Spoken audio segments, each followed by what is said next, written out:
with your hosts, Velma and Daphne. Hey guys, welcome back to episode 88 of Let's Get Haunted. And this is our second episode of spooky season. So we are continuing with the tradition of dressing up for every single episode this month. Yep. And if you don't know who Velma and Daphne are, they are the two mystery figure-outers from Scooby-Doo. Yeah. Scooby-Doo, where are you? So we're here to solve some crimes. problems, pull back the mask, and tell you that it was Old Man Withers of the amusement park. Yeah, except this time we will not tell you that it was Old Man Withers. Oh, we won't? Well, Natalia No. knows what the episode is this week. I don't. That's No. how our show works. I feel like Scooby-Doo was like always trying to not be paranormal. Like they would be like, oh, it's some crazy thing. And then the end they would be like, no, it was just this guy who wanted money. Yeah, you know? it always was. And we're the opposite of that. We're like, you might have thought it was a guy that wanted money, but no. That's true. There was actually a curse. That's true. Like with the Indrid Cold episode we did Right. last month, Mhm. you may have thought it was a guy who wanted money, Yeah. but it turns out he didn't get any money. So what did he was want? it? What could What he want? did he Who's want? to say? Who's to say? Nobody knows for sure. But I would love to shout out our donors for this episode. I'd like to give a big shout out to Sydney B, Lara W, Lauren D, Olivia M, Carly K, James H, and Amanda S. And as usual, I've got to give a big shout out to Amber O because she donated last episode and it is enough to fund some of the episodes this month. So this episode as well, produced Yeah. by Amber O. Thank you, Amber. Yay. Amber O, you guys, we all need to make like a statuette shrine of Amber O. Yes. And like put it in our bathroom, like on like a nice, like, I don't know, like a silk Make or an something. altar. Make an altar. You guys pray to Amber O for like a windfall of financial gain and good luck and fortune. That's right. You can do an Amber O amulet. I was about to say an Amber Alert. No. No? Okay. Well, if you guys would like to become producers for future episodes, like we said last episode, I don't know, make a Ko-fi donation if you Yeah. guess the right amount. You might too be a producer in Mhm. the future.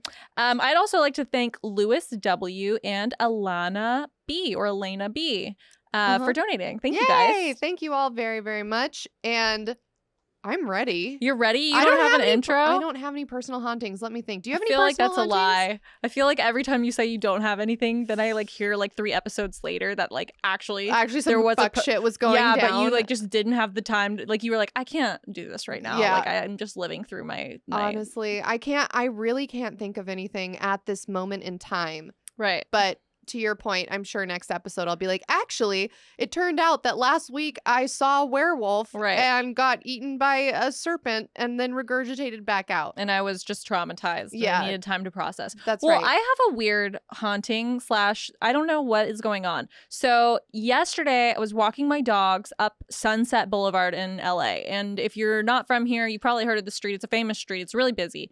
However, this was early in the morning. It was right when Enzo woke up. So it's probably around like 6:30, 7 in the morning, walking with the dogs, right?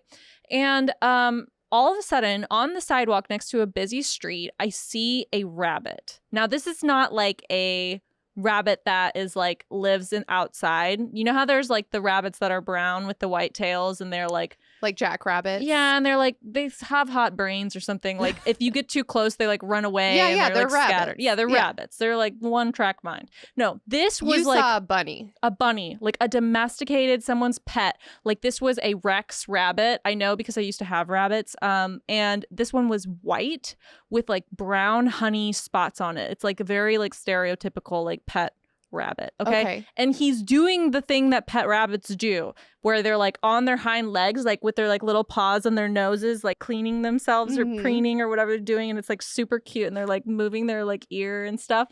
And I'm like, this is not something that lives in the wild does this, you know, Right. especially not in front of 2 dogs and a person. Like, little does this rabbit know that if I wasn't restraining my dogs, he would be like ripped to shreds in 1 second. Right. Yes. You have a husky. Yeah, husky and like a Mexican street dog. I don't know what she is, but that's what she is. Like that's what she is. I am looking at this rabbit and I tell Cody, my fiance, I'm like, we have to get this rabbit. Like, it's someone's pet. It's not going to survive out here. It's going to run into the street. Clearly, it doesn't know like anything about surviving because it like doesn't give a fuck about these dogs, which are like just chomping at the bit, trying to kill it. And he's like, no, like Cody gets very triggered but when I like try to rescue animals because he's just like with the, you know, the possum, and then there's like a baby bird, and then there's just like all things all the time. Other things that I didn't even tell you guys about because there's no time. So he's like, just leave that thing alone, and like keeps walking up the street like a cold, heartless monster. And so I try to get the rabbit, and I like put the dog, like tie the dog's leashes to something, and I like start following the rabbit, and then he goes like in the bushes and like gets to a place where I can't get him or not. And I just have been spending the last like 48 hours just thinking about the rabbit, wondering like, was I the thing that could have saved him and I didn't? Or like, did he get away? And just thinking about like humanity of man and like my place in the ecosystem and my place in this earth, and like, am I like the hand of God? Do I need to like help this animal? And then like, am I responsible for his death now because of the butterfly effect? Well, like, what's happened? I mean, you don't know for a fact that he died. Somebody else could have seen him hopping along and caught him, or he could actually be a wild rabbit that just is really fucking pretty for whatever reason. Maybe somewhere, he's like king of the rabbits. Yeah, like somewhere down the lineage there was a domesticated rabbit that escaped and mated with a jackrabbit, and then like their lineage has lived on, and now there's just like this very beautiful wild rabbit, and he's a rabbit king. Yeah,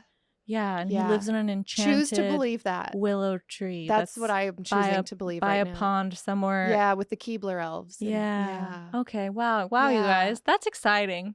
Okay, So now I don't feel so bad. Yeah, you saw a magical rabbit, the king of the rabbits. Yeah, What and a great I looked it personal up. hunting. I looked it up, and I guess the rabbit is symbolic for good luck and like fertility and good fortune and abundance and all these things. So perhaps something good is going to happen to us. Ooh. Well, we're working very hard behind the scenes, you guys, to bring you an even better 2022. We've got some irons in the fire, and hopefully things come to fruition. I really don't have anything going on right now. I'm trying to think of anything I could possibly. I went to brunch yesterday. That's not haunted. What? I know. Continue telling that story. I can't believe it. It was really hot, and like, you know when you're sitting in a booth and you just start to get swamp ass, and like there's like sweat rolling down your legs. How could you not say that's haunted? That's like a swamp ass is the most haunted thing that could possibly happen to you. It's pretty haunted, but it was against my will, which I guess most hauntings are. Who wants a swamp ass? Yeah. Comment if you've ever been like, please, Lord, give me swamp ass today. There's someone out there whose fetish it is to see women with swamp ass. I just know it. There's somebody out there. Oh, and then they were having a good day? Yeah. But I would actually, so I went to brunch with two of my friends, and one of my friends was like, anytime this happens to me, meaning like getting swamp ass, she's like, anytime I ever get like super fucking sweaty or disgusting, I just think to myself, what if I had a heart attack right now, and then the ambulance comes and they have to like cut off my clothes, and then now everybody knows that I just have like the most disgusting fucking swamp ass. Honestly, when I'm doing like really embarrassing things, I stop because I'm thinking, what if I just died in this moment? Yes. And then like everyone like knew exactly what I was doing. Yeah. And a lot of times when I'm researching stuff for this podcast, I'm like, if someone finds me searching what I'm searching for online, they're gonna be like, what the fuck is wrong with this girl? I'm constantly praying that no one around me is murdered for multiple reasons. But one of those reasons is because if you went through my search history, you would probably be like, well, it was her. Because I'm searching like, what is the ritual to like bring someone back to life, or like, you know, trying to research something equally disturbing for an episode. Well, the episode that I have for you today is extremely haunted. I'm actually, I want to give a shout out to this book. Shout out the book. Strange Stories, Amazing Facts, who a listener donated gifted us. That's right. Awesome. But thank you so much, because from this book, I got this great idea for this episode, and also got to read some stuff that wasn't online. Awesome. And I was like, what? There was a story in there that you couldn't find online? No, I found it online, but the story. But you saw it first. Right. This book is by Reader's Digest, and so it just has like a bunch of like the titular thing. Strange Stories, Amazing Facts. You guys, I'm trying to say a lot of words at once right now, and and they're probably not all. Well, it looks like a very haunted book. It looks like a book you would see in a dusty, abandoned library, perhaps down a trapdoor in a castle. Exactly. And then you would find that book. It also looks like the kind of books that are like in the oldest part of the library that no one goes in. And this is from 1975, so we know we can trust it. Right. Yes. That was before books had inaccuracies printed in them. Yes. Exactly. Got it. Okay. Allie. Yes. I have my green tea, by the way. No. I'm ready to get amped and pumped and out of control for you. I was actually just thinking about how amped you were on green tea the last episode. I also think because we were wearing sunglasses and like suits, we were just like amped. I was on another plane of existence. Exactly. It was a vibe. Men in Black. Yes. But today we're a lot more put together. Barely. But the story, this is probably one of my most put together stories, you guys. Ooh. So hang on, buckle up, get excited. Hold on, let me buckle up. Can I get a hell yeah, brother? I'm tying my figurative robe around my waist. It needs a lot of ties. It's a big robe. Can I get a hell yeah, brother? Hell yeah, brother. I'm ready. All right. Let's go down this roller coaster. Today's story is a story from two timelines of the past. What happened long ago and what happened many millennia before then. To understand what happened 100 years ago, we need to understand what happened 3,300 years before then. Our story takes us to the year 1300 BC. Does that make you angry? Natalia doesn't like old years. Yes, the old years made me very angry, but there's another element to it that made me very excited. Okay. You'll see. I'm ready. Our story takes us to the year 1300 BC in a land far, far away next to a famous river that's famous for its life-giving properties among the dead. Ooh. Allie, do you have any idea what we're going to talk about today? The river Styx. Oh, I didn't even think about that. Is it not that? No. The Nile. Yeah, there you go. Wow. Fertile plains. The floodplains next to the river Nile. The crescents fertile. Fertile crescents. Yeah. Mesopotamia. That's right. Did anyone else play? There was this computer game back in the day where you were a cat. Mm-hmm. And I believe the name of the cat was Alley Cat. And the theme song was like, Alley Cat, there's a lot to do. She's wondering about what math can do. Come on along. Did you? It was a math game? No, it was a math game that took place in Mesopotamia. You had cool math games. I had Mavis Beacon. Yeah, I had Mavis Beacon. That taught you how to type. That wasn't math. Oh. It was to me. It was to me, you guys. If anybody knows what I'm talking about, please drop a comment, because was this a fever dream that I just hallucinated in my youth? Or was it a real game? I think it was a real game, and you got to go to ancient Egypt, and the floodplains happened, and then you had to like count how many crops there were and stuff. Oh, wow. It was very cool. That's exciting. Are you good at math? I've never asked you that before. No, not really. Not particularly. Like, are you above a C? Oh, yeah. I know. I don't think I ever got a C in math. That's good at math. I'll take that back. I got a C in calculus. And then I was getting a C in calculus. I dropped out and took the incomplete, which I know is controversial. And then I retook it, but I had a friend that was really good at calculus, and so I had him tutor me, and then I got a B+. See, I never made it to calculus. My mom made me. My mom's so good at math. No, my mom couldn't make me. Actually, maybe that's why, because my parents weren't good at math. They were literally like, you're never going to use this ever. Like, don't worry about it. Right. Where I feel like it's not fair, because I was the second child, so my parents are just like, oh, you're naturally just dumb? Like, just don't worry about it. You're clearly not going to be like, an archaeologist or a scientist or whatever. Like, who knows what the fuck you're going to do? So don't worry about that. Like, go back to like, reading your fictional books and like playing like with your dolls, well, right? Look, we've all got our strengths and weaknesses. And look at you now. You've got a fucking paranormal podcast where you use zero math skills, right? Yeah, that's true. I do use zero math skills, except for when I'm typing. Mavis Beacon. So I'll give you a hint for further what we're going to talk about. Okay. Combining magic, gold, death, and rebirth. Haunted treasure in the Nile River? Very close. Ooh. So back to 1300 BC, the ancient Egyptians. Ooh. Now, what do you know about the ancient Egyptians, Allie? They were on some haunted shit because they were building these beautiful, I don't even know what to call them. Like temples? Is that what you would call it? Perhaps the pyramids is what I'm referring to. they had like a very sophisticated society. Mm-hmm. Yeah, it was just like a whole fucking bustling metropolis. A whole ass civilization. Yeah.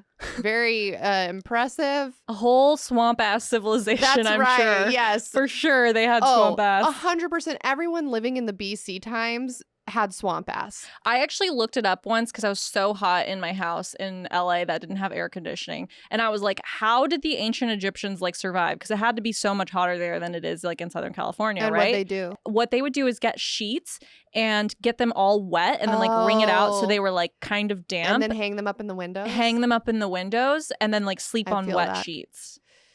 Yeah, but that's just a different kind of swamp ass. Right, I Like know. instead of a hot swamp ass, now you've got a cold swamp ass and possibly a yeast infection. Yeah, or a ringworm. That's a possibility Right. too. But they were probably like, oh, the gods have granted me this special. Yeah.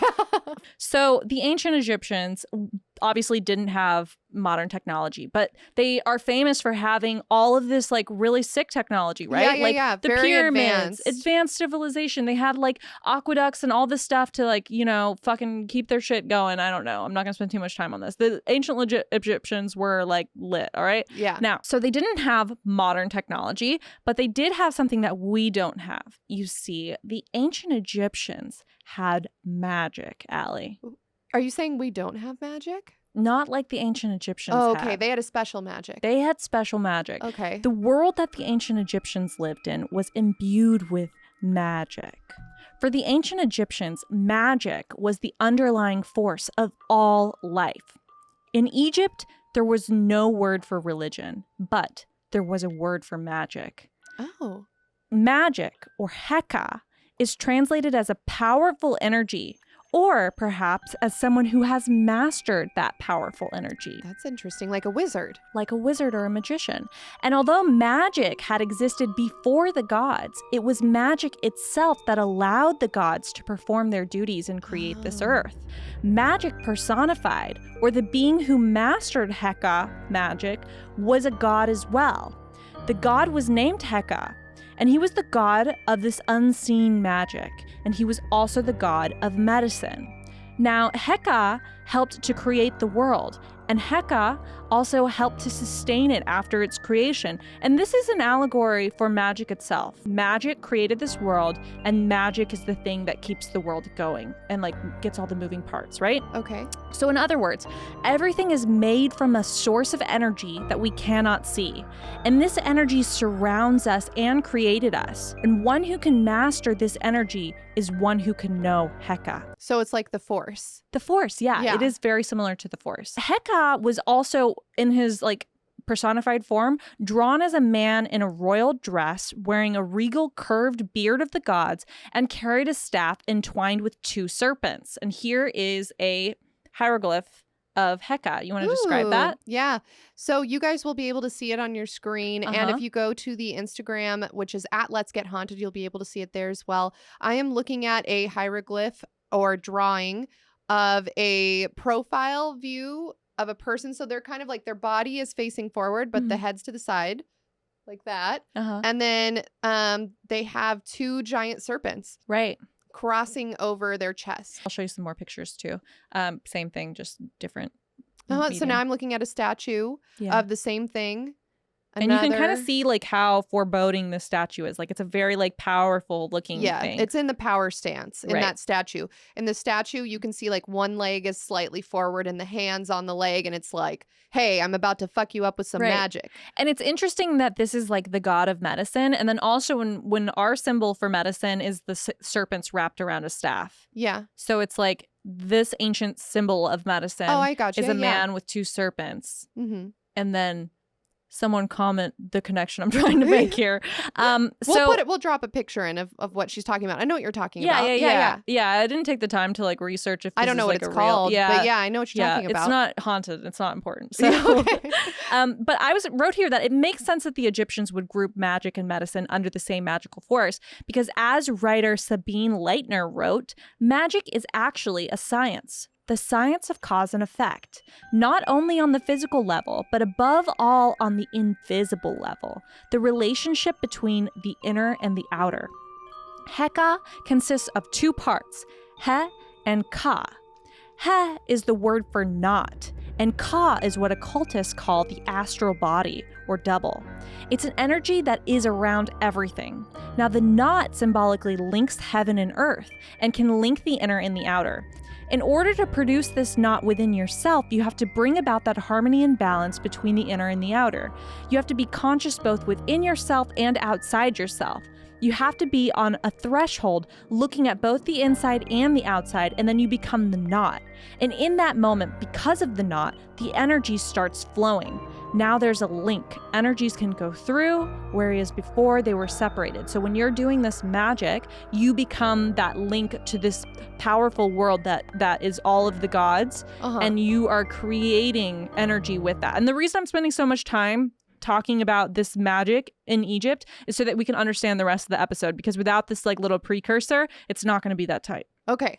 I'm ready. So magic to the Egyptians was really woven into the fabric of everyday life. It was not only a force of science, it was science. It was the explanation for cause and effect. For example, in order to understand how Egyptian magic worked, let's try to think like Egyptians. So Allie, how do you think the sun works?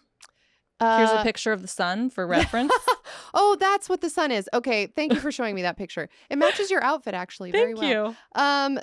What did you ask me what the sun is? How does the sun work? Oh, the world rotates and then the sun is also on its own rotational thing and then it goes all around us. Right. And then why? Because of gravity. Why is there gravity? The Big Bang. Why was the Big Bang? Because there were some things that rubbed together too hard because they were fucking. Oh, you're doing great. And then they accidentally created a baby, which was the universe. Why were these things that were fucking there? Because God got bored. Why did God get bored? Because he was all alone. Why was God all alone? Because his wife left him. Now, you can keep going back and forth, right? Further and further and further. And the Egyptians were just instead because fucking magic, okay? Right. Like some shit we don't understand, you know? Makes perfect sense to me. Good enough. And it does kind of make sense. Because now we know that the sun's core has hydrogen turning into helium, which causes fusion. And then that escapes into space as electromagnetic radiation. And it's like light and solar heat and it warms the earth. But isn't that it's in itself just magic? You know what I mean? Mm-hmm. That's fucking... Yeah, it's crazy. Yeah, it's crazy that all of the things align to create this universe. Yeah. And when it very easily could have not. Yeah, exactly. Yeah. How are all of these tiny little mechanisms somehow working together in this universe? It's like a miracle that we're here, right? Right. So Leitner continues, each ancient Egyptian was a magician in that he used Heka, which the gods gave to man to act upon reality. For example, the sculptor carving a statue saw neither commemoration nor aesthetics, but as a means of magically extending for eternity the existence of his model. Written words had Heka as well, and because of that, owning books or scrolls and reading them gave you more Heka. The carving or writing of hieroglyphs was also a form of Heka, in that control of the written word confers power onto the thing described. Quote, to speak the name of the dead is to make them live again. It restoreth the name of life to he who hath vanished. So it's really this creative unseen force. A huge part of Heka is to take that force and make things happen with it. Okay.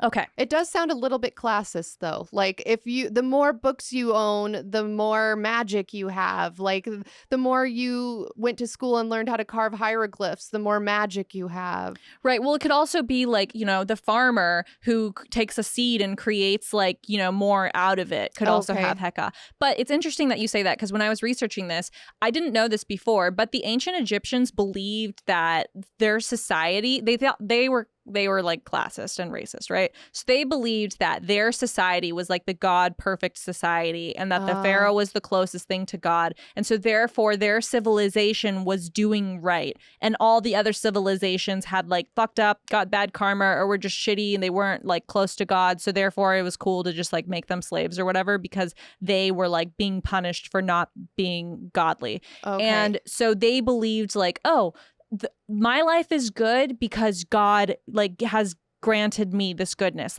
I'm Pharaoh, I'm rich, I can have a bunch of books, I can be a sculptor, whatever, because God bestowed this to me because I'm worthy of it. Does that make sense? Yeah, that makes sense. So they really thought that they were like vessels for God. And they also, this will help later in the episode, they thought that life after death was just an extension of daily life. Like when we think of heaven, the afterlife, we think of it as being like so much better than this world and like no suffering. And depending what religion you are, like you'll get like have whatever you want in heaven or whatever, right? Right. They didn't think that. They were like, I was a farmer in this life. The next life I'm a farmer. So I better bring my fucking cows to my grave because that would really suck if I woke up in the next life and I didn't have a cow. Like, what am I going to do? Right. You know? Yeah. Have you ever heard of the Pharaoh's curse? Is that the one where he has a tomb and if you disturb the tomb, you get cursed? Wow. Yeah. Is that correct? Yeah. So, so the curse of the Pharaohs is like an umbrella term or an idea or like an ideology, which basically states that there's a curse that's allegedly cast upon anyone who disturbs the mummy of any ancient Egyptian or especially a pharaoh. And the curse was intended to keep thieves out of the grave. So the ancient Egyptians, like I said, they really believed in magic. This was legit. So they would write on the tombs that like, if you disturb this, your family will suffer forever. You won't make it to the afterlife and your whole life will be fucked up, basically. Right. As a way to keep grave robbers out of their tombs. Because like I said, the ancient Egyptians really believed that their afterlife was just an extension of daily life. So they would bury with them in the tombs everything they needed for the afterlife. So they would, in some cases, even kill their like slaves and like kill people that they thought they wanted to take into the afterlife with them. So like a maid or a nanny or or like your favorite butler whore or whatever. or something, you know? Yeah. So they would kill those people and put them in the tomb with them. But also, they put in like a bunch of food and like perishables and gold and just random shit. Now, grave robbers who don't give a fuck about any of this stuff because they're like, I was born a grave robber. Fuck this system, right? Yeah. They are just like, fuck that. And they would just go rob the tombs. And like there were huge monuments that were like, all the important shit is buried right here. Like a pyramid is literally like a giant arrow of like, rob this shit, right? Yeah. So eventually they started putting curses on these to like deter people away. But the grave robbers didn't care. They're like, the magic didn't work for me. Why do I care about this magic? That's a great point. Yeah. I mean, if you feel like you're already at rock bottom, then what is a curse going to do? Like, how is a curse going to make your life worse? Right. It's like, oh, it's going to make me ill and give me bad luck forever. Yeah. Like, great. I've been living my whole life like this. Exactly. So who the fuck cares? Like, put it on my bill. Yeah, totally. Right? Yeah. So in the mid 20th century, there were tons of authors and like documentaries made that argued that the curse is real in the sense that a lot of these tombs, when they're opened after a long time, will have like mold in them or like bacteria. Spores, and you could be exposing yourself to that, which in itself could make you ill and make you die, right? Totally. So the cursed tales also, interestingly enough, have existed long before people translated hieroglyphs. So before we could even read like the curses in the tombs, everyone knew that the mummies were bad luck. Like if you disturbed the tomb, you were going to be haunted. Okay. So there's like a case in the 16th century before we translated the hieroglyphs of someone disturbing a tomb, and they were like writing about it and talking about the curse of the mummy without even knowing that there was legit a curse written in the tombs. Yeah. Isn't that? That is cool. I do feel like there is something about like disturbing someone's resting place that is just evil. Right. And the curse doesn't differentiate between grave robbers or archaeologists or scientists. Oh, that's a good point. You know, it's just like someone's disturbing my tomb. Doesn't matter. And it's so weird too, because we would think it was super fucked up for someone to like exhume a body that had only been buried for like 2 weeks, right? But then like somehow after a few thousand years, it now becomes like just science. Like we're just seeing what they ate. We're just seeing how they dressed. That is a good point. It's weird, right? That's a good point. I feel like it's because we put so much distance between ourselves like in time, like we can't relate to them because they were lived such a long time ago and their life was so different than us that we're like, who fucking cares? Like just put that shit in a museum and have everyone look at it. Right. That's like when we, this would have been like 2019, where there was that story in the news that we briefly talked about in an intro where they dug up a mummy and then pushed air through his vocal cords to make him sing? To make him talk. And it was literally just one sound. It was like Scientists were able to mimic Nesiamun's voice by recreating his mouth and vocal cords with a 3D printer.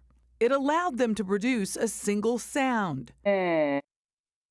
And it's like, how undignified. Like, Right. don't dig me up and push air through my vocal cords so that people think my only voice was. I know. Yeah. It's embarrassing. It's super embarrassing. So I'm showing Allie a picture of the pyramids. As we know, Beautiful, pyramids, gorgeous. yeah, they're big, beautiful. You want to describe those to I'm sure our blind listeners know what they look like. They look like pyramids to me. It's 3 extremely large triangles of stone that have been hewn into a triangular shape. Yeah. And some little ones in front of it, and then there were some camels in the foreground. I know. You guys, it's like a really big goal of mine to ride on a camel through the desert wearing like this like white linen outfit. I've never done it, but I'm putting that out there. All right, put it into the universe. Okay. So as we know, the pharaohs built these huge pyramids where they would bury a bunch of shit in the tombs, and they kept getting robbed. They kept getting raved. Yeah, like a bunch of people kept going to them and like having raves in there. Yeah. in the Diplo went tombs. in there and threw a secret party, and that's what happened. Is people kept raving in the pharaoh's tomb, and then they got cursed. Yeah. Let's rewrite the history books. Rewrite the history. So eventually the pharaohs were like, okay, I don't want to be buried in these pyramids. We need to start hiding our shit. Because like I said, if your grave got robbed, your family for the rest of eternity was like, his soul is like lost in the afterlife. Like, how is he going to be a fisherman with no fishing equipment? What will he do? Right. He'll be a beggar. You know, like it sucks. So then they figured out, like, actually, let's put our graves somewhere super hidden and less conspicuous. And they start hiding tombs in this cliffside, which we now know as the Valley of the Kings. And here is a photo of that, if you want to describe that. Okay, so what I'm looking at is a sheer cliff. And just picture everything the color of sand. It's limestone. Yes. It's like really limestone. light. And then in front of this sheer cliff, you can see these like little mounds that have been like tunneled into almost in order to have an opening where you might construct a tomb. Perhaps? Exactly. So when these are now excavated, so you can go there to the Valley of the Kings and go in these tombs. And if you've been there and you've seen this shit, comment below, because I saw pictures of it and it looks fucking tight. Never been to Egypt. I'd like to go. But it didn't look like that when they finished them. They would bury these, they would like construct these tombs, which were just like a tunnel going down, and they carved it into the limestone, into the cliffside. And then they'd like bury rubble over it and hide it so that no one would know. Make it look like it's not a tomb. Right. And they had to make it so that no one would know where they were because they're trying to deter grave robbers. So how do you think that they accomplished this? Because obviously that takes a lot of manpower to build a tomb, to like literally transport all of this goods and shit, put it inside side of a thing that you like literally spent years carving out of the limestone. So how do you think they did it? Sheer willpower. I wish. I really Magic? wish. Is that what you're about to tell me? It's a sort of magic. Perhaps, that begs the question. Did the Egyptians use magic to get slaves to do things? Oh. Yeah. So no one knows where they are, because what the Egyptians would do is they would use foreign captives as workers to build the tombs, and then they would kill the captives to make sure that no one learned about that place. Okay, so like prisoners of war. Yeah. Because like I said, the Egyptians really believed that God had given them all of this luck because they deserved it. And like if you were like a prisoner of war, like, or if you were at war with the Egyptians, obviously you were at war with God, right? Okay, so like you're a fucked up person and deserve punishment. Like maybe it would be the equivalent of like, you represent the devil because I represent the righteous God. Exactly. Yeah. Yeah. So additionally, this is an important part that you need to understand for the rest of our story. They specifically chose the Valley of the Kings because the land had always been barren. Nothing had ever grown there. Even today, nothing can grow there. So the people who chose this area knew that civilization would never move here and uncover these tombs because there's no reason to. There's no water, nothing grows, right? Yeah, why would you ever just decide, hey, I'm going to go over to that barren 200-degree weather, like no oasis to be seen. Right, like you would go there and die. Pile of rocks. Yeah, exactly. Yeah. Wouldn't think about it. So these tombs were already haunted by the slaves who were murdered to make them. And additionally, the area was too haunted to grow anything. So I want you to remember specifically, nothing can grow here, okay? Say it with me. Nothing can grow here. Okay, now story time. Okay, I'm ready. Fast forward to the year 1922. Allie, do you have any idea what was going on in 1922? The Roaring 20s.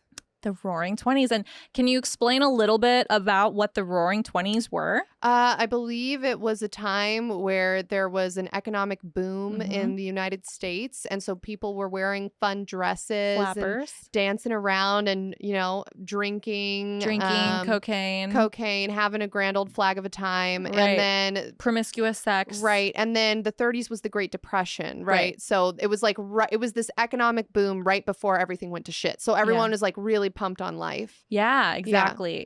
Like lots of consumerism happening. Just everyone's having a really, really good time. Yeah. Now, that is the world that we're living in. So what do people do when they're having a really good time? They get optimistic and they're like, you know what? I'm going to go find some ancient Egyptian shit. Right. Because I feel like luck is on my side. And that's exactly what they did. So Howard Carter was this Englishman and an archaeologist and an Egyptologist. And here's a photo of him. Looks like a very serious, old-timey. He's not very old. He looks middle-aged in this photo.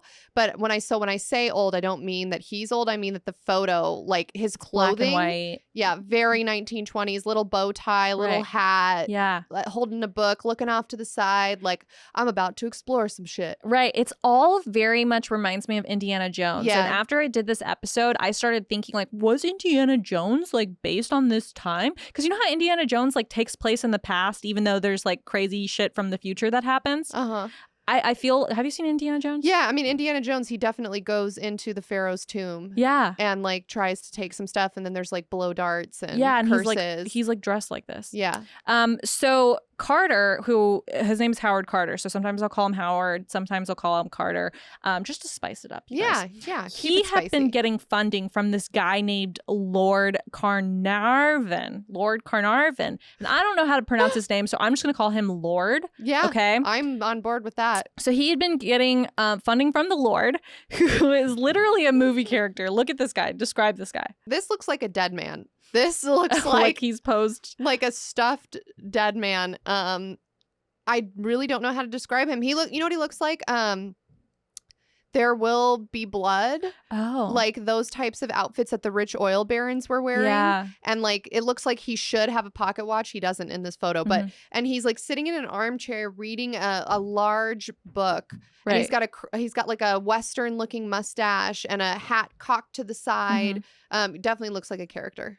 Yeah. So you kind of hit the nail on the head. He looks like a rich oil baron because he was incredibly wealthy. And here's another photo of him with his lady where I feel like he really looks wealthy. That lady is so rich. She has like 7 purses in her hands.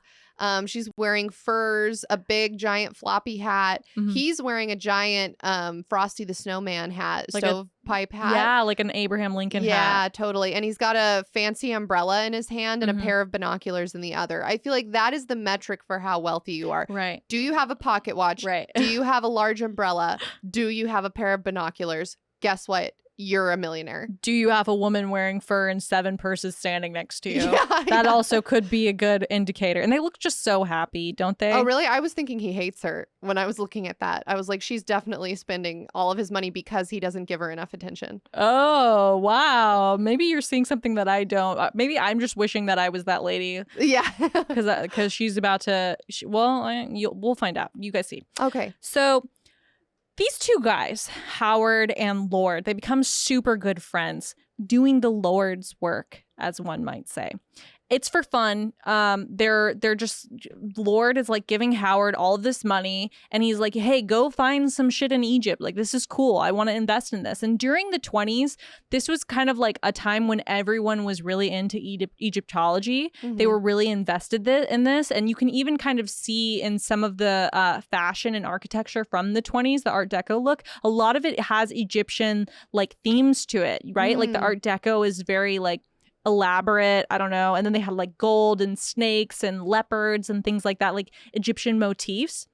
So this was like fun for this lord. He's like, oh, I'm like doing some venture capitalism in like Egyptology. Okay. So Carter is searching because he's an actual archaeologist. He's very academic about this. He's searching for any tombs that have been missed by previous expeditions. In particular, one of Pharaoh Tutankhamun. Oh, that's a very big, well-known pharaoh. Yeah, he is a very famous pharaoh. Do you know why?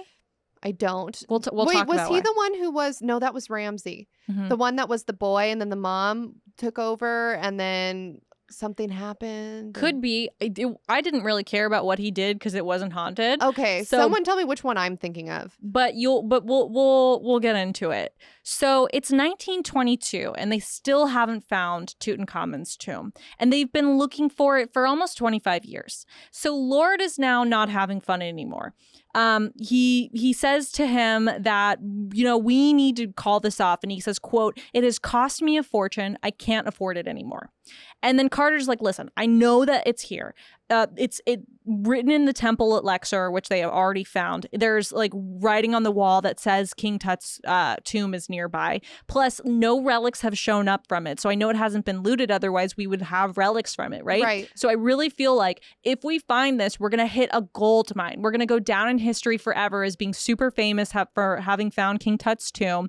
And we're going to, have financial windfall. It's going to be amazing. So he also says there's only one place left that we haven't looked in the Valley of the Kings, and it's right next to one of the Ramses tombs. So he's like, I know that we're just going to find it. And he shows him a map even and is like, look, here's the only spot that we haven't hit yet. Really convinces Lord to do this. And then Lord's like, you know what? Okay, quote, "I'm a gambler. I'll back you for one more toss. If it's a loss, then I'm through." So he lot riding on this. This is like Howard's whole career and passion. I know. Riding And their on friendship. They were really good Yeah. friends too. And, so around this time, the legend says that Carter buys a canary and he puts it in this gold cage to cheer himself up because they've, been having I know. Old timey people are so funny. I feel like that would make me sad to put a bird in a Yes. cage, but like instead he's like, it's like songs of distress will bring me joy. Yeah. So he does that to cheer himself up. And then upon seeing the bird, one of Howard's servants was like, he says, quote, "It's a bird of gold that will bring luck. This year we will find, God willing, a tomb full of gold." Now, Wow. they get to the site and they start digging, expecting to uncover the tomb immediately because Howard is like really sold everyone. This is the last place I know it's going to be here, And so they're expecting that they're like literally going to move a rock and they're going to find it. Well, they don't. For 3 days, they're just digging into the ground. Nothing's coming up, just rubble. And can you imagine how disheartening that would be to literally just dig a hole for 3 days? Also, what a task to just go to like a giant barren I know. part of the desert and be like, I guess dig here. I know, and they had like no tools. Yeah, no to help them. excavators. Yeah, exactly. They just literally had to rudimentary be like, take the shovel, pick some dirt up, place it over here, Oh my God. and then put the shovel back there until you go down far enough and hit something, maybe. So now Carter is thinking that he's finished. He's like, this is not good. I've spent all of the money. I promised this guy that we would, do this thing and nothing's happening. But on November 4th, 1922, their water boy accidentally stumbles across a stone that turns out to be the top of a flight of the steps that have been carved into the bedrock. Jeez. Now, Carter is like, oh my God, we've done it, right? So he has everyone stop what they're doing, come over to where this stone was kicked by this young water boy. I hope they And gave that water boy some treasure as a prize. Well, he's nameless on Wikipedia, so I feel like, he lives Bullshit. on as a water boy. But they Afterwards. actually made a movie about him. About the water boy? Yeah, Water Boy. With Adam Sandler? Yeah. Oh, okay. Well, I'm glad to know that he had a good life after Yeah. this. So Carter had the steps partially dug out until the top of a mud plastered doorway is found.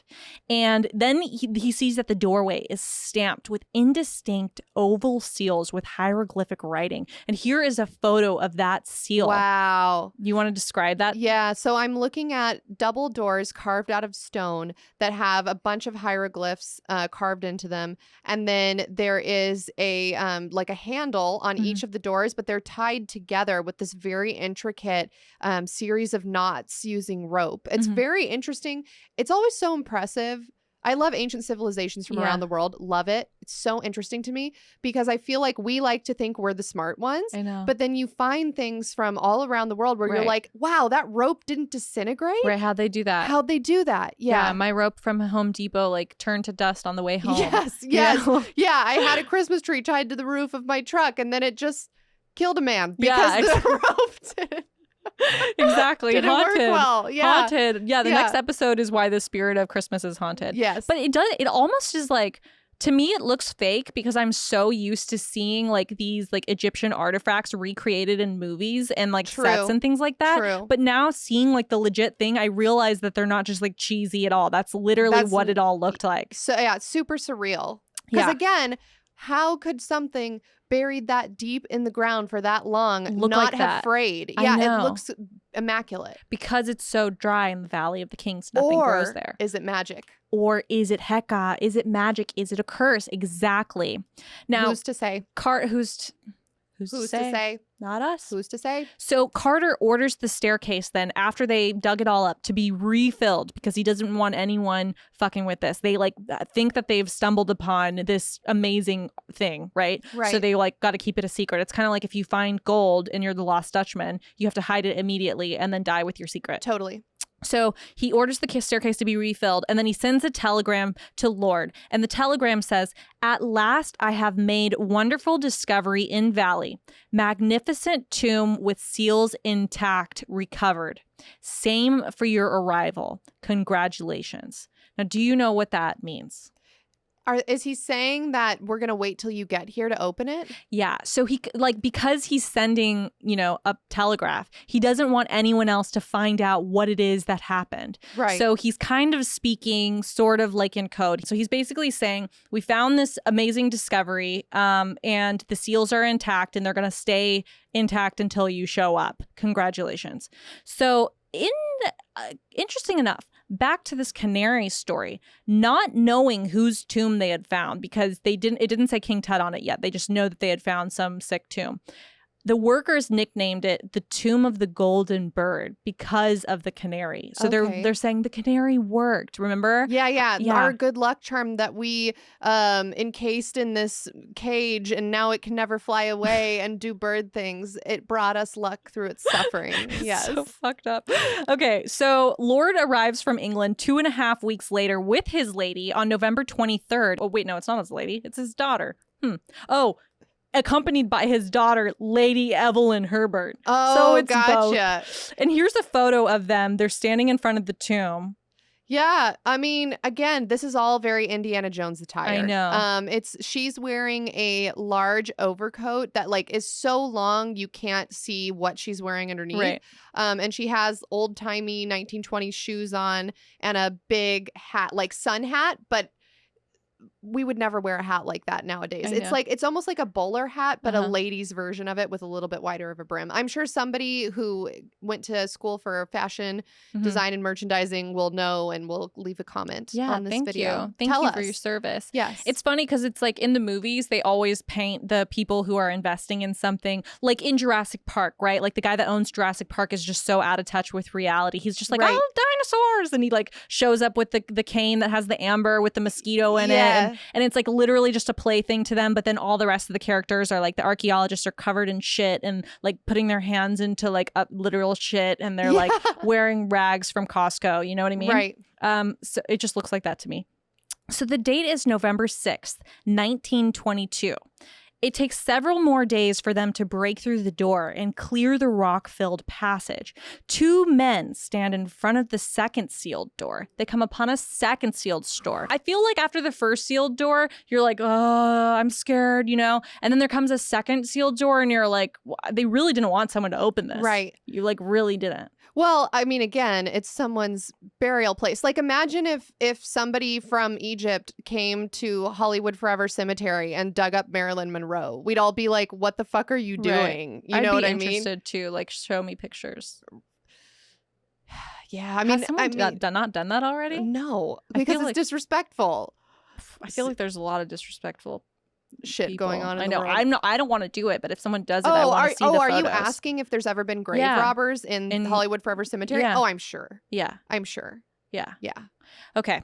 So Lord is peering over Carter's shoulder as Carter chips at the door until there's a hole large enough for Carter to shine a flashlight through. And then I'm going to read from this haunted book, Strange Stories, Amazing Facts. Quote, "At first I could see nothing, the hot air from the chamber causing the flame to flicker.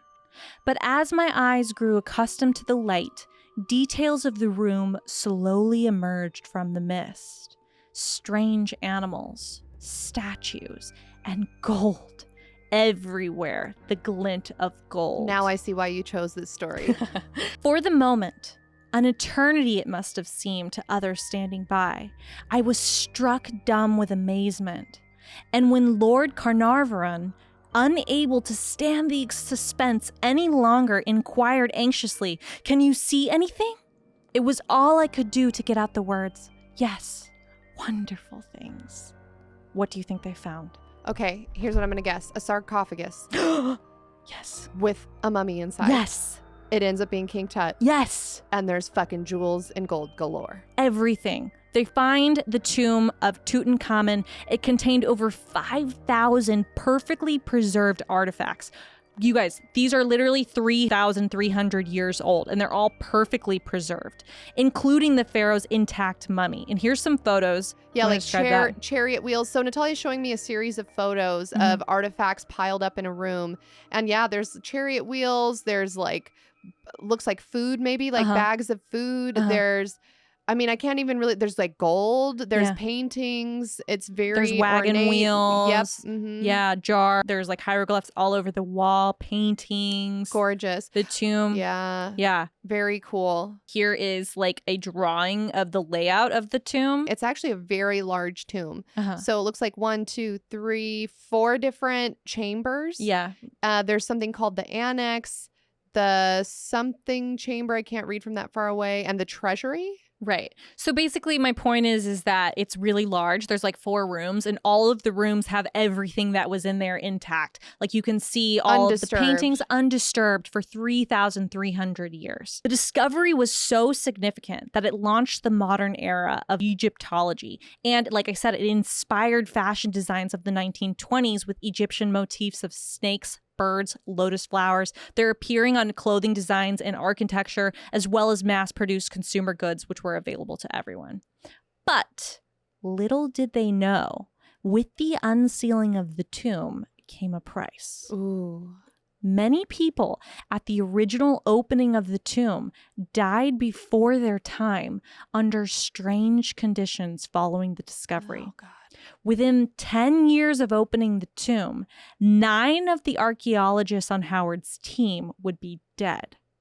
That's terrifying. How did they die? Let me tell you how they died. Okay. So while they were working on the tomb, we're going to go back to the canary story. Okay. While they were working at the tomb, Howard Carter sends a messenger to his house. The messenger goes into his house and he hears something, like a faint cry. He's not sure what it is. This is the day that the entrance to the tomb was laid bare. He says that he saw a cobra enter the house, pounce on the bird, and swallow it.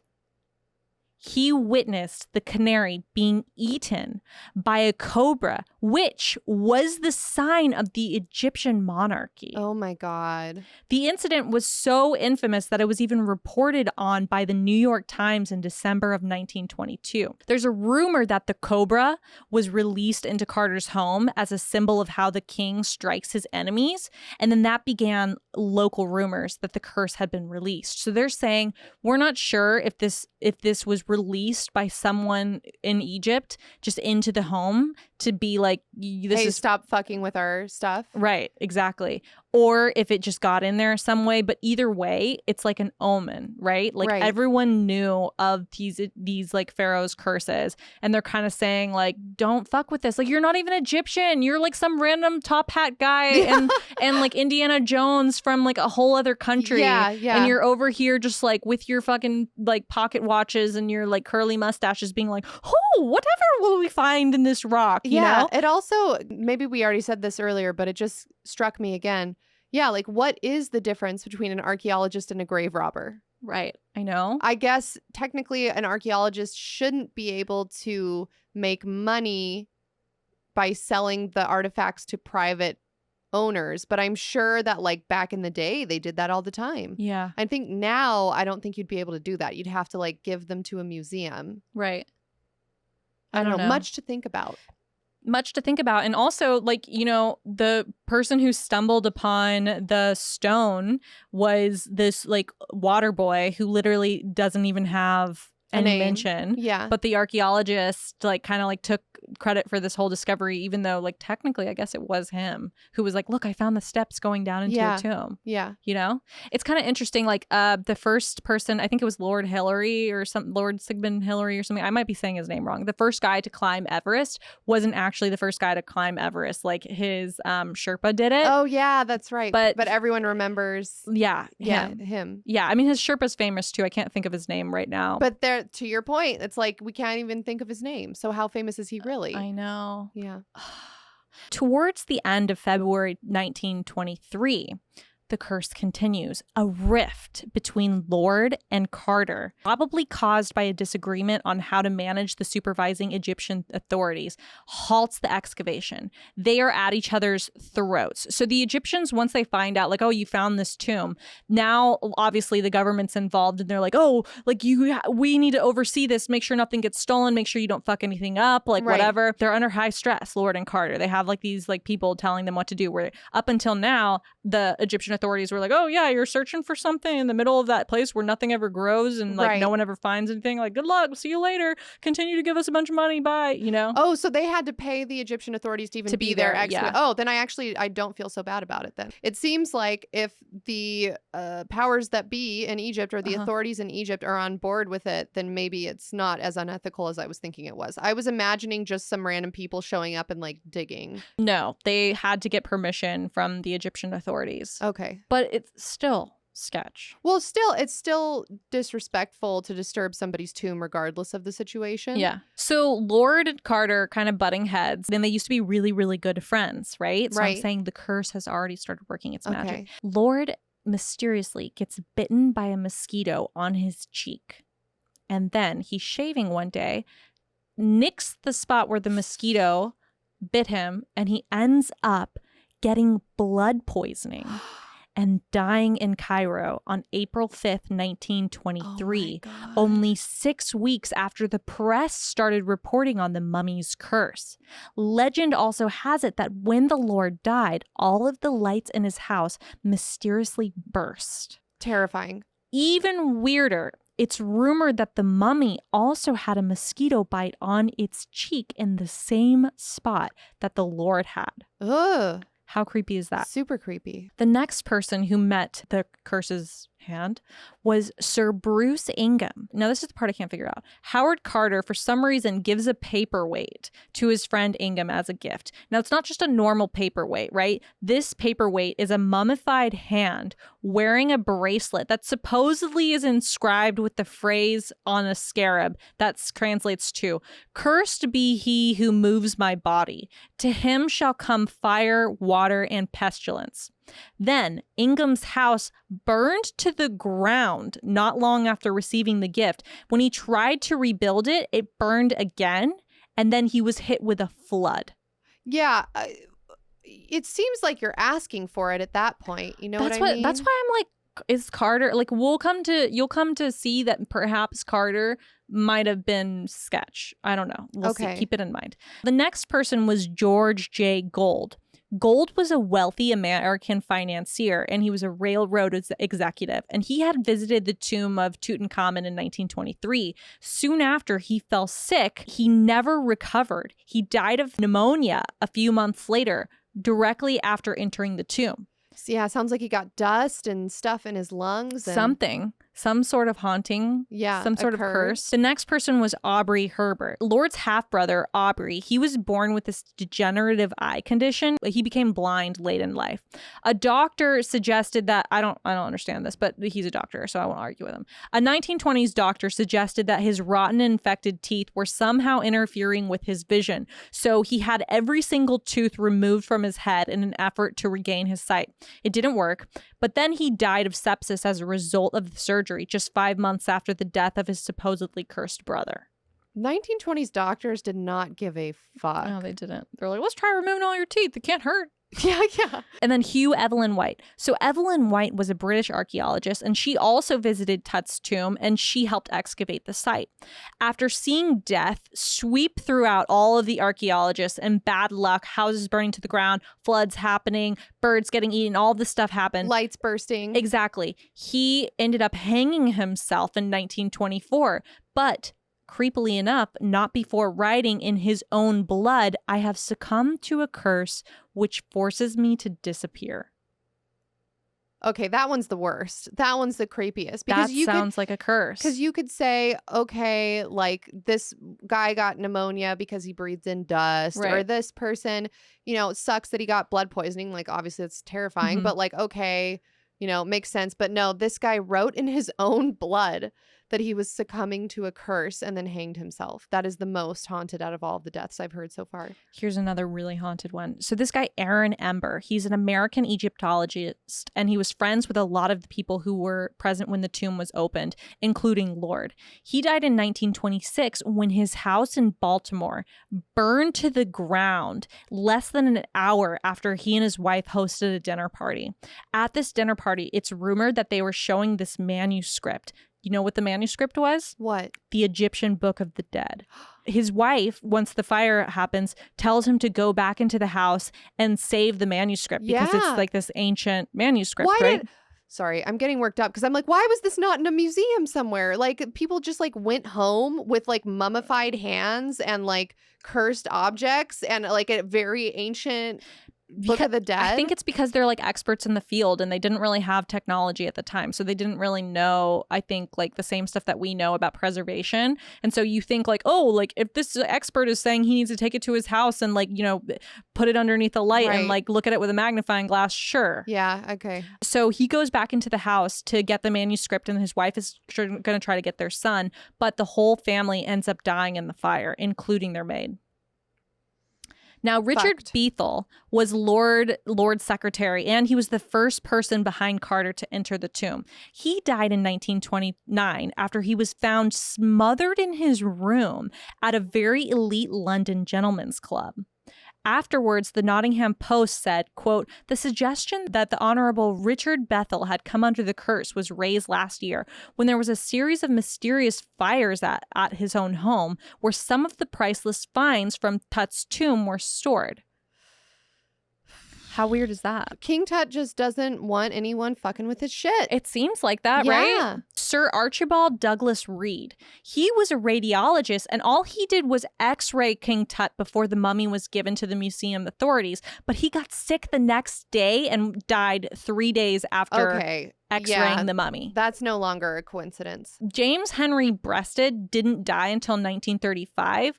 Though his death did occur immediately after a trip to Egypt. So he was there when the tomb was opened and he lives his life for a while, but then he must have done something because the next time he leaves Egypt, the King Tut was like, I didn't have time for you before, but now I forgot time. about you, but you came back and I just remembered who you are. Right. You're about to fucking die. Now you're probably wondering, what about Howard Carter? Yeah. Right? Yeah. What happened to him? What about him? He's got to be the most cursed one. Right. He never believed in the curse. And out of the 58 present people when the sarcophagus was opened, 8 of them died within 12 years, but he passed away at the age of 64 of lymphoma in 1939. And he was not one of those 8 that originally died right after the tomb was opened. But his tombstone says, quote, "May your spirit live.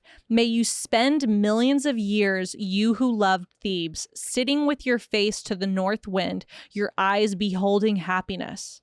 Now, I don't know about you, but when you usually see like a tomb or something, it's like Yeah. father, beloved husband, son, whatever, Right. born this day, died this day. Maybe there's like a cute thing like, what a weird trip it's been or something. Yeah. That to me sounds like some weird fucking magic curse shit. It sounds like a reverse curse. You know what I mean? Right? Like he's thinking, okay, I don't believe in the curse, but also in case it's real, let me like inscribe this thing on my tomb Mhm. that ensures that I can pass on to the next life. And if he really was this Egyptologist who like knows all of this stuff about curses and things, maybe he knew some secret thing that we don't about how to not get the curse. Like Yeah. maybe he knew, oh, you're supposed to say some special prayer before you enter or something, or you have to give a mummified hand to someone else. Like in The Ring, where you have to make someone else watch the videotape. Yeah. Like maybe he was like, the more pieces I give away to people, the less the curse will affect me. Right. So that's what he did. Who knows? Wow. Howard Carter slander happening on this podcast. So a lot of scientists from today have this theory that there's fungus that was growing inside the tomb. Scientists say that it could have been filled with this deadly fungus that had grown over the centuries and was released when the tomb was open. But then they take air samples from inside an unopened sarcophagus through a drilled hole and they test the air quality. And they do find high levels of ammonia, formaldehyde, and hydrogen sulfide, which are potentially could kill you. However, all of those would have a really strong scent and people would have been repelled by the door. Like they Okay. would have been like, oh, there's something like rotting gross in there that we like don't need to open, you know? Yeah. And so the fact that they like no one mentioned that, like even when Carter was writing about this, all he says is like, oh, I see all this wonderful stuff inside. He would have said like there was a strong stench. And they didn't have like face masks back No. then. Okay. And also remember, nothing grows in the Valley of the Kings. That's the whole point of this. Right. Right? And if there was some crazy fungus, why was none of the rest of the stuff like affected by it? Like Good wouldn't point. the paint on things be eaten away by bacteria? Like wouldn't Great point. any of this like, you know, have happened? Like literally the rope around the freaking door handles was intact. Yes. Great know? point. Yeah. No, you're right. We were just spent a lot of time talking about how intact it was. Yeah, exactly. Tutankhamun was only between 8 and 9 years of age when he became the pharaoh, and he died at 18. So he only ruled for 10 years. So why do we ask, is he the most famous according to me, who only knows about King Tut? Why do you think he's famous? Because maybe he was romanticized after his tomb was found. Exactly. Because he died and he left a fuck ton of gold and cool shit with him in his tomb, proving that humanity really is that dumb. Even 3,000 years later, we all remember this man not because of what he did, but just because he has a Right. bunch of shiny trinkets for us to look at. Damn. We're all just magpies, right? Aren't magpies the ones that try to find shiny objects? Yeah, and raccoons. Yeah. And like my baby, he's like, I feel like if he could walk, he would like walk off a cliff if I showed him a mirror. Yeah. He's like, look. We're all just baby magpie raccoons. Yeah, and that's what exactly. we've discovered through this podcast. Yeah, he like, he have shiny ball, Yeah. me like. So King Tut's tomb opening is the most famous of all the tombs that were found in the Valley of the Kings. And there are over 60 tombs there, but his is the most famous because it was totally intact. Or the rest of them had been like tampered with. Like a lot of them had been robbed, broken. His was like the most intact. Well, first of all, I want you first of all, let me say that again. First of all, I want to hear about your thoughts on the curse of King Tut before we discover some other curses. Right. Okay. Yeah, I think there's two ways to go into a discussion about this story. The first way is by not believing in the curse. And then if you go that route, then you could focus on like how fucked up it is to like Right. disturb a grave and how it's like Egypt should be able to keep those artifacts and none of it should have gone to private buyers. None of it should have gone to someone's house. Okay. That's a completely separate discussion. And I feel like if I get bogged down in that, I'm not going to be focusing on what's haunted. And the name Right. of our show is Let's Get Haunted. Yes. So I'm going to go down the path that believes that the curse is real.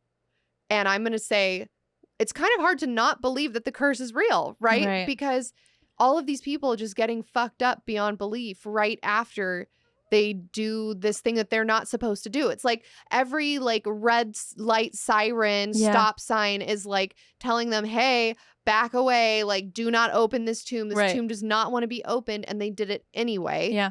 And so it's kind of hard to feel bad for anyone because it's like, well, you're reaping what you sow. Right. But I also understand too, like it would be fucking sick to find a treasure trove. I know. Right? Right. So like finding treasure is tight. I just have a lot of emotions going on right now. I'm glad someone found it. And so I can look at the pictures and know about it. Yeah. I also think like how scientists are saying like, oh, the fungus and all this stuff, but literally nothing grows there.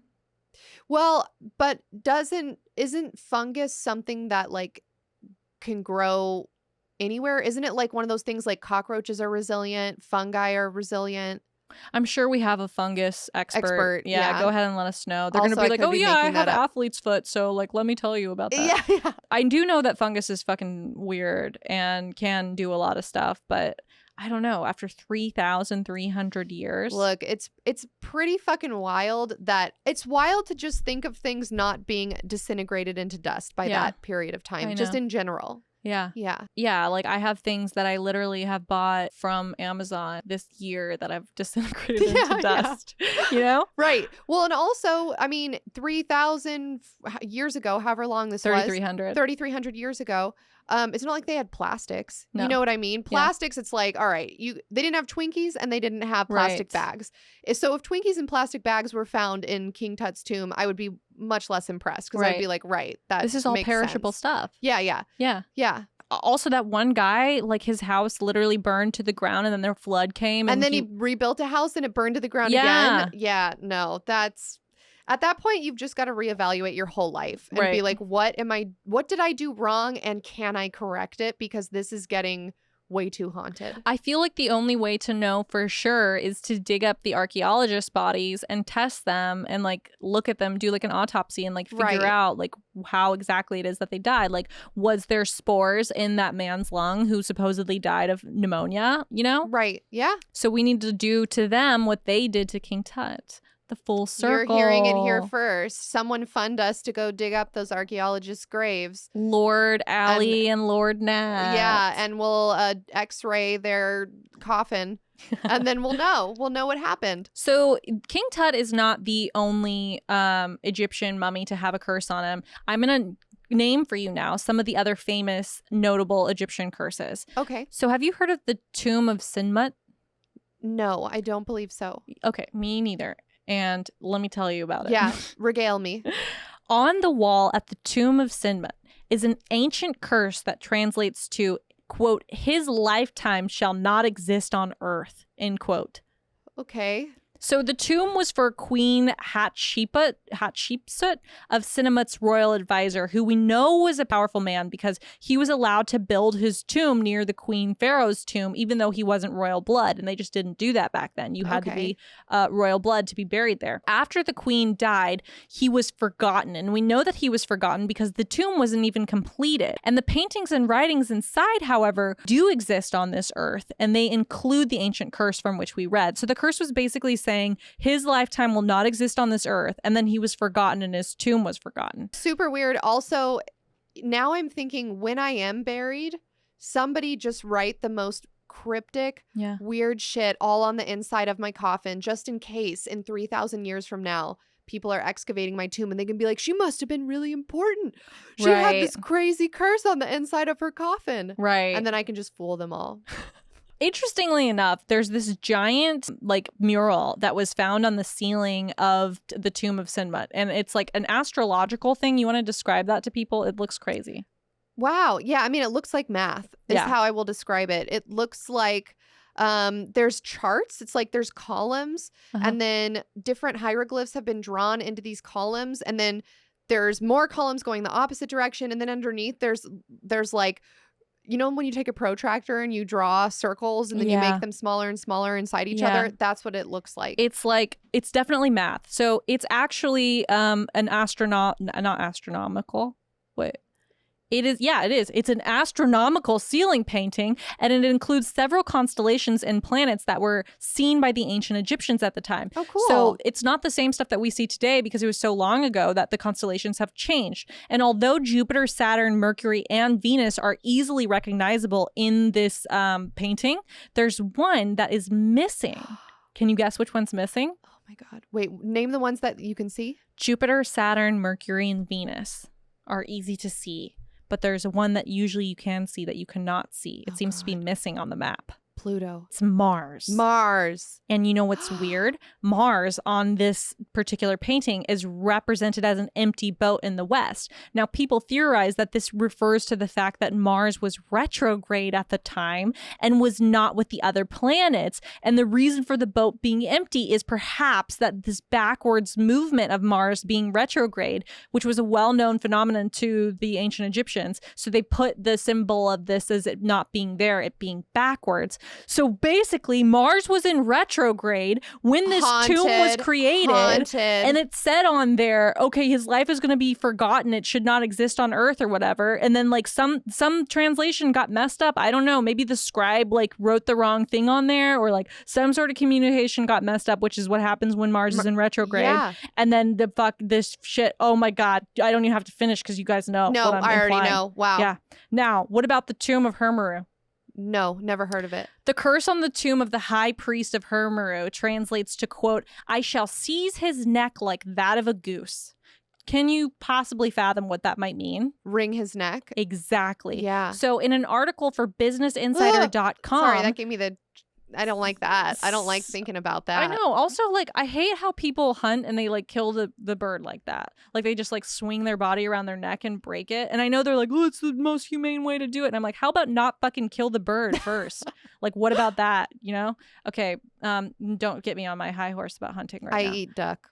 Yeah, but okay, yeah, exactly. Don't get me. I don't have time. If you guys Yeah. want me to go on a rant about hunting, don't, because I can't raise my blood pressure like this right now. All right. So this woman, Salima Ikram, who is an Egyptologist at the American University in Cairo, said of the curses, quote, they generally state that if the tomb is entered by an impure person, probably in their body or in their intention, then the council of the gods may punish the trespasser by wringing his neck like that of a goose. So it could mean that this person is impure inside, like maybe it means they're ill, they're not like of godly, like whatever perfection, or that their intentions are ill.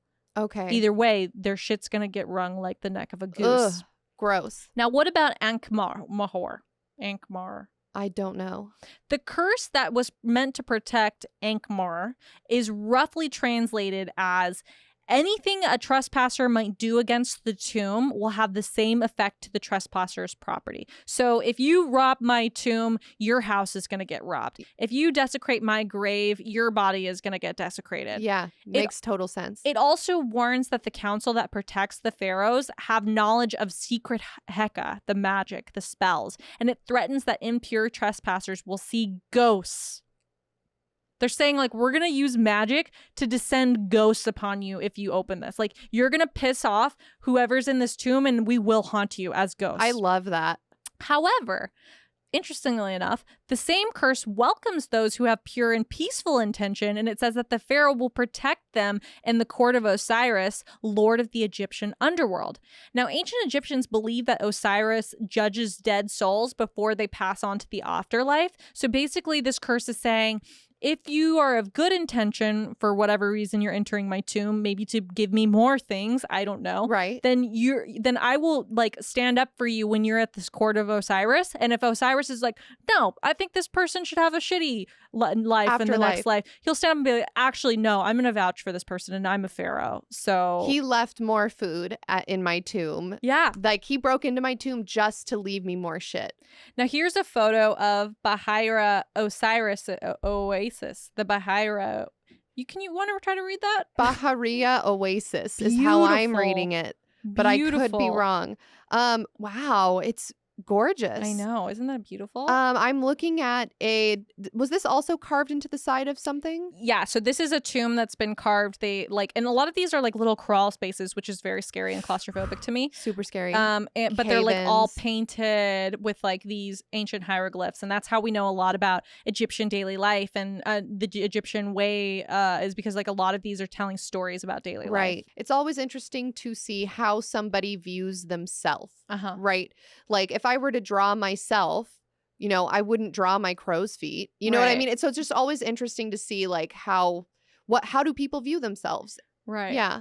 Well, on a good day. I feel like on a bad day, I would draw myself like shit. And on a good day, Well, I would make it look like a Pixar character. On a bad day, it would be like in every horror film ever where a child is just scribbling out the face of the person. Yeah. So Bahariya Oasis is this tomb that an archaeologist went into, and he removed 2 child mummies from the Bahariya Oasis tomb. And after he removed these 2 mummies, he said that he was haunted by nightmares, which featured children throughout the removal process, because it's not like they just like take a mummy and pull it out of there. Yeah. They have to do like all this special stuff to conserve it and make sure that moving it isn't going to harm it, and they want to protect it, and they don't want this like perfectly preserved thing to just turn to dust. So it takes like weeks to do this. And throughout the whole process, he was having nightmares where children were in this, and he was removing children's mummies. Oh my God. The dreams only stopped after the mummy of the father was placed with the mummies of the children at the museum. That makes total sense to me.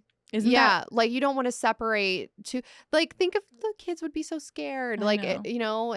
they're separated from their father. So if we think that the soul lives on after death, and maybe part of that residual energy resided in those 2 small children's sarcophagi, then they would that energy would be frightened being removed from the father. I know, and they're like, bring us with our dad, or we'll haunt your dreams. Exactly. Now, what about Kam Abu Bilo? No, I've never heard of that. On his tomb, it said, quote, "All the people who enter this tomb make evil against this tomb and destroy it, and may the crocodile be against them in water, and snakes against them on land. May the hippopotamus be against them on water. Hippos are scary. And the scorpion against them on land."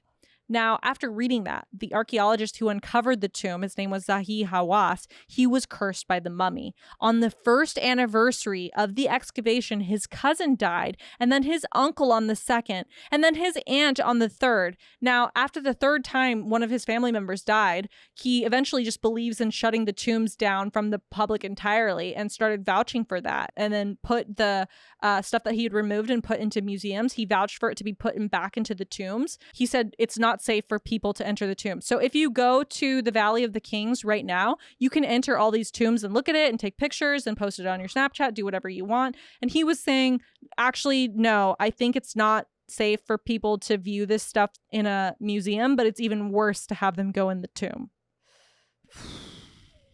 I just feel like, so even to this day, if you were to go to Valley of the Kings, you would become cursed? According to this man who lost his cousin and then his aunt and then his uncle. Man. And that's interesting too. Maybe the curse knows like what will hurt you the most. Yeah. Like maybe he like really loved these people so much that like to lose them would have been worse than something happening to him. Right. You know?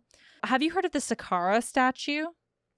No, that's Describe that very little pretty. statue. But it's like against a dark background, and it's a dark figurine that looks like its legs are pressed together. It's standing on a block. Its hands maybe appear to be in a prayer form at its chest, but the head is what's confusing me. Right. Yeah, it doesn't look like a human head. It looks it's wearing, I don't think I can zoom in this. So it's a person's head and they're wearing like a giant hat. a pharaoh hat. Yeah. Okay. It's not I don't know if it's a pharaoh hat. But it's just like a giant hat. Okay. Now, this is fucking crazy. So workmen spent the day on March of 10th, 1971, clearing a tomb on the digging grounds of Saqqara. It was only 20 miles away from Cairo. The head of the dig is this guy named Walter Bryan Emery, and he finds this tiny statue of the Egyptian god Osiris. Okay. And he carries it back with him to the village where there's a tiny house. He goes into the house and he leaves it with his assistant, who later reports that Emery went into the washroom and started moaning right after giving them the statue. And then the assistant says that Emery just gets paralyzed, standing there. He can't move. And he starts calling out for help, like he's paralyzed in the washroom. And he's like, help! He can't move. And then at the hospital, he's diagnosed as paralyzed on his right side. And then the next morning, he dies. So he had a stroke. Could be. Or he had a curse. But Or a curse can cause a stroke. Yeah. Right? Now, what about, have you heard of this statue in Manchester that turns around on its own? No.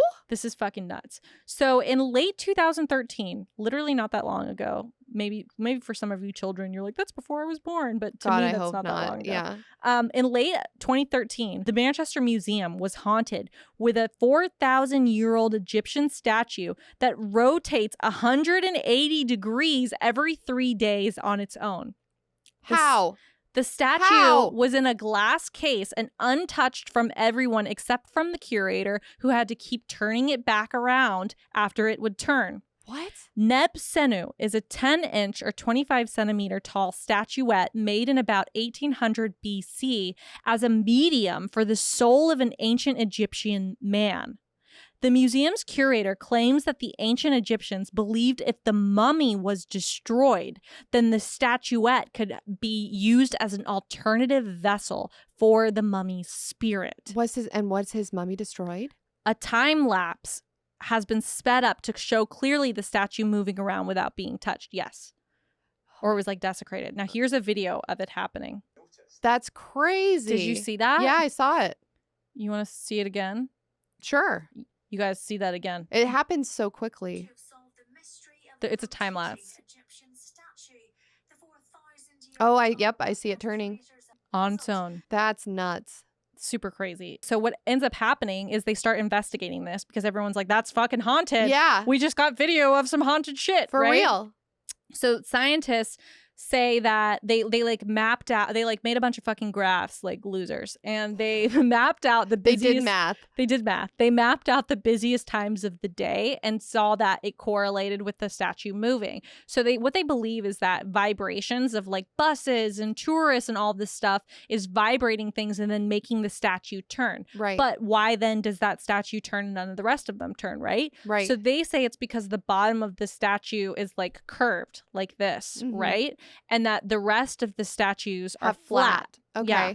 But I say, maybe the Egyptians knew that if they put a rounded curve underneath the statue, that it could harness the vibrations of this world and be a vessel for that soul. Also fucking creepy regardless. Yeah. Horrifying. I can just imagine being like a docent at that museum and you're like doing night shift, you're like locking up, and then you look and then the fucking statue It's is facing turned. the wrong way and you're Right. like, I would leave The immediately. statue that's literally a vessel for I'm this not man's sticking around to soul. find out. No. So that's my episode. Wow, that On was Egyptian excellent. corpses. Did I you love like it? that. Yes, that was wonderful. I Yeah. didn't know any of that. That was great.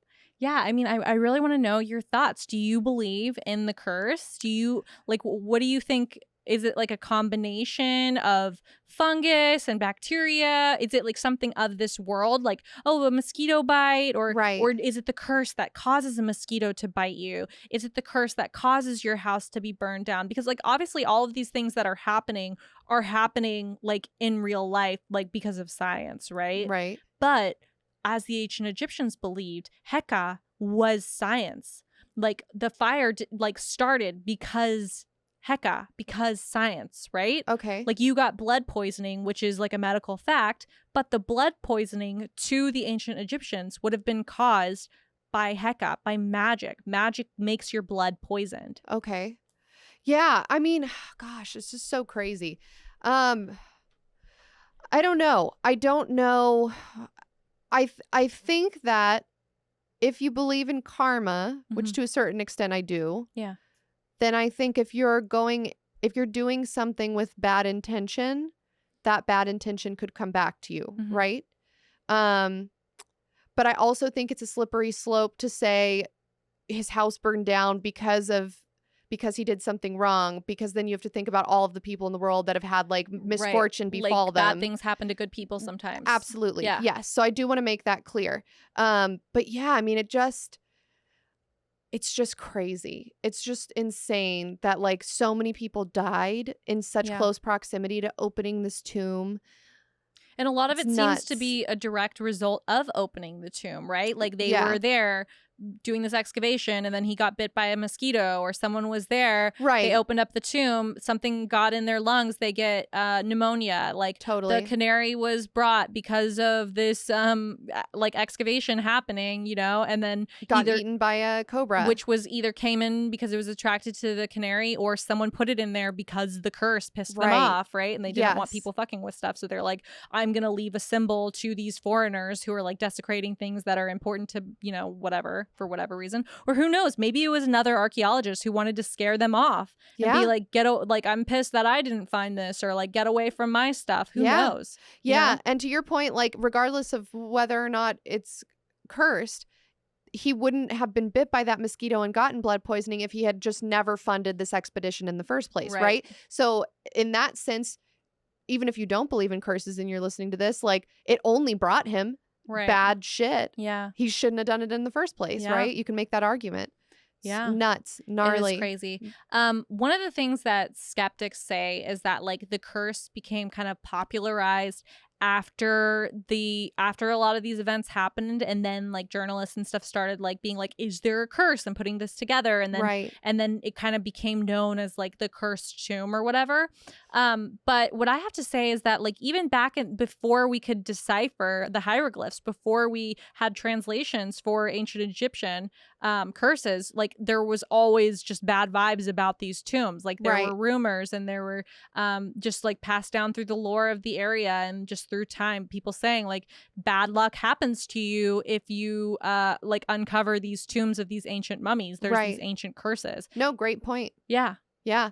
No, I think you're right. If something exists in the rumor mill for that long, Uh-huh. then you learn how to decipher these hieroglyphs and it says the same thing that the rumors have been saying. Right. Then it doesn't really matter if the newspaper put two and two together. Yeah. You know what I mean? Like, I don't think the newspaper started something that's already written in hieroglyphs. You Right. know what I mean? Yeah. Yeah. Yeah, exactly. Yeah. Like that's as silly as saying like, oh well, the ancient Egyptians started the rumor of the curse by writing curses like on the Yeah. tomb, Right. you Like, know? okay, It's like wow. what are you even? Yeah. Like, It's like backwards. yeah, I agree. I can't have a conversation with you. No, This is I too can't even. I confusing. can't even have a conversation with you if that's what you believe. Yeah, you're just confusing me, and I don't like it. Yeah. I don't even know what you're saying right now. Yeah. So what'd you think? I loved it. That was Yeah. wonderful. Yeah. There's definitely a lot to think about. I'm going to be thinking about this all night, and I hope I don't have a nightmare where like King Tut's coming for me because I heard this story. I know it like really got me thinking about omens and like symbolism and stuff, and that's why I was like, it's weird that I saw that bunny and then I didn't help it. Like, am Yeah. I cursed now? Like, I tried to help it, or did I actually just scare it into its death? Like, did he go into someone's backyard and get eaten? You know, And the butterfly effect. right? Yeah. The it's butterfly crazy. effect is Wow. haunted. Yeah, but what I really like about the ancient Egyptians is that they like describe science as magic.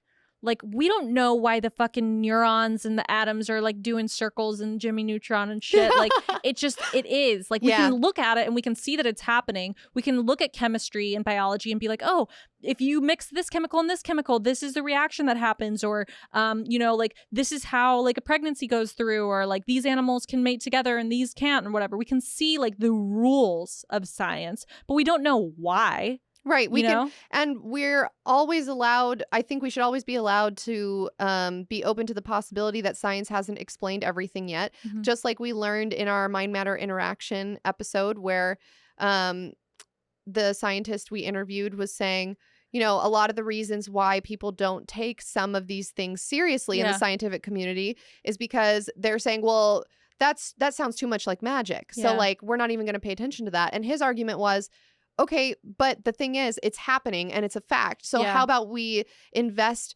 money into trying to understand why it's happening instead of Mhm. just being like, well, because I don't understand how it works, it must not be real. Like, Right. no, that it should be the opposite, right? Like, Yeah. we should say, oh, wow, I don't understand why this is happening. That's so interesting. Let's keep studying it. Yeah, Yeah. exactly. Yeah. And then at night, you go home and you get your cauldron out and you get your potions and you curse the people who said that I didn't have the answers to what was happening in the scientific right. community. They read my journals and they laughed at me, and now I will curse them. And that's how life should be. Just Yeah. curse your enemies. You heard it here. advice from Let's Get Haunted. I feel like we missed an opportunity to make our wigs fly. Like I kept like, as I was writing this, I was like, we're going to be wearing wigs. And I was like, I'm going to say something. And then Allie's going to be like, my wig just flew! like whipping it around. Yeah, Yeah. no, my hair is a disaster under here. So I will not be doing that. But just know that metaphorically, my hair, my wig flew. Yeah. Okay. Yeah. Yeah. Well, do you want to do our sign off? Yes. BRB, gotta go put in my will that you guys need to write some creepy shit on my tombstone to confuse archaeologists 3,300 years from now. Yes, you guys comment what you think that they should put on our tombs if you have any ideas. Yeah. Bye. Bye.